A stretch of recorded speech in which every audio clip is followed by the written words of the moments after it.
Hello, ഞങ്ങൾ CLF cut ഓഫിൽ equity entry നടത്താൻ പോകുന്നു. നമുക്ക് ഇക്വിറ്റിയിൽ ക്ലിക്ക് ചെയ്യാം. ഇവിടെ നിങ്ങൾക്ക് മൂലധന സംഭാവന, AGY, enterprise fund, community investment fund എന്നിവ കാണാൻ കഴിയും. നിങ്ങളുടെ കൈവശമുള്ള ഫണ്ടുകൾ എന്തുതന്നെയായാലും, നിങ്ങളുടെ CLFൽ ഏത് തരത്തിലുള്ള ഫണ്ടുകളുണ്ടെങ്കിലും നിങ്ങൾ അവ ഇവിടെ നൽകേണ്ടതാണ്. ഞങ്ങളുടെ CLFന് CIF ഉണ്ട്. 10 ലക്ഷം രൂപ. ഈ എൻട്രി നമുക്ക് ഓഹരി മൂല്യം കാണിക്കുന്നു. നിങ്ങളുടെ CLFൽ എന്ത് സെഫ് ഉണ്ടെങ്കിലും നിങ്ങൾ ഒരു പൂർണ്ണ എൻട്രി നടത്തും. ഗ്രീൻ ടിക്കിൽ ക്ലിക്ക് ചെയ്താൽ നിങ്ങളുടെ എൻട്രി സേവ് ചെയ്യപ്പെടും. ഞങ്ങളുടെ എൻട്രികൾ സേവ് ചെയ്തിട്ടുണ്ട്. സംഗ്രഹവും തയ്യാറാക്കിക്കൊണ്ടിരിക്കുന്നു. നമുക്ക് മുന്നോട്ട് പോകാം.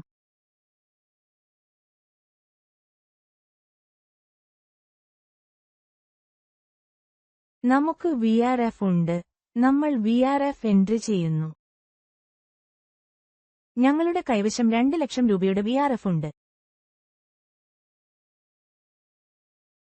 ഗ്രീൻ ടിക്കിൽ ക്ലിക്ക് ചെയ്ത് സേവ് ചെയ്യണം.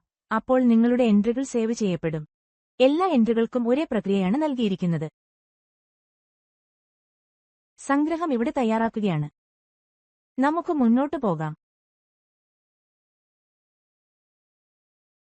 PG, പേ എന്നിവയ്ക്കുള്ള പ്രവർത്തന മൂലധനം ഇവിടെ കാണാം. PGക്കുള്ള ഞങ്ങളുടെ പ്രവർത്തന മൂലധനം 1.5 ലക്ഷം രൂപയായിരുന്നു. അത് ഞങ്ങൾ സജീവ വായ്പയിലും കാണിച്ചിട്ടുണ്ട്. PGയിൽ ഞങ്ങൾ സജീവമായ ലോൺ എൻട്രി നടത്തിയിട്ടുണ്ട്. അപ്പോൾ ആദ്യം നമുക്ക് അത് SRLMൽ ലഭിച്ചിരിക്കണം. അതിനുശേഷം മാത്രമേ നമ്മൾ അത് PGക്ക് നൽകുമായിരുന്നുള്ളൂ. അപ്പോൾ ആ തുക ലഭിക്കുന്നു. അവിടെ ഞങ്ങൾ കറന്റ് ആസ്തികളിൽ ഒരു എൻട്രി നടത്തി. അവിടെ ഞങ്ങൾ അത് PG ഗ്രൂപ്പിന് വായ്പയുടെ രൂപത്തിൽ നൽകി. ഞാൻ ഗ്രീന് ടിക്കില് ക്ലിക്ക് ചെയ്തു. എൻട്രി സേവ് ചെയ്യുന്നു. അതേ പ്രക്രിയ തന്നെയാണ്. ഗ്രീന് ടിക്കില് ക്ലിക്ക് ചെയ്യുന്നതിലൂടെ നമ്മൾ എൻട്രി സേവ് ചെയ്യുന്നു. നമ്മുടെ എൻട്രി ഇവിടെ സേവ് ചെയ്തിട്ടുണ്ട്. ഇത് പ്രവർത്തന മൂലധനമായിരുന്നു. PGKB infrastructure fund. PGക്ക് ഞങ്ങൾക്ക് 2 ലക്ഷം രൂപ ലഭിക്കും. അതിൽ 1.5 ലക്ഷം രൂപ വായ്പയായും ബാക്കി 50,000 രൂപ ഫണ്ടായും നൽകുന്നു. PGക്കുള്ള അടിസ്ഥാന സൗകര്യ ഫണ്ട്. എനിക്ക് അകത്തേക്ക് കടക്കണം. ഞങ്ങളുടെ CLFൽ ഇൻഫ്രാസ്ട്രക്ചർ ഫണ്ടായി 50,000 രൂപയുണ്ട്. നൽകിയ ശേഷം സേവ് ക്ലിക്ക് ചെയ്യുക. ഞങ്ങളുടെ വിശദാംശങ്ങൾ സൂക്ഷിച്ചു വരികയാണ്.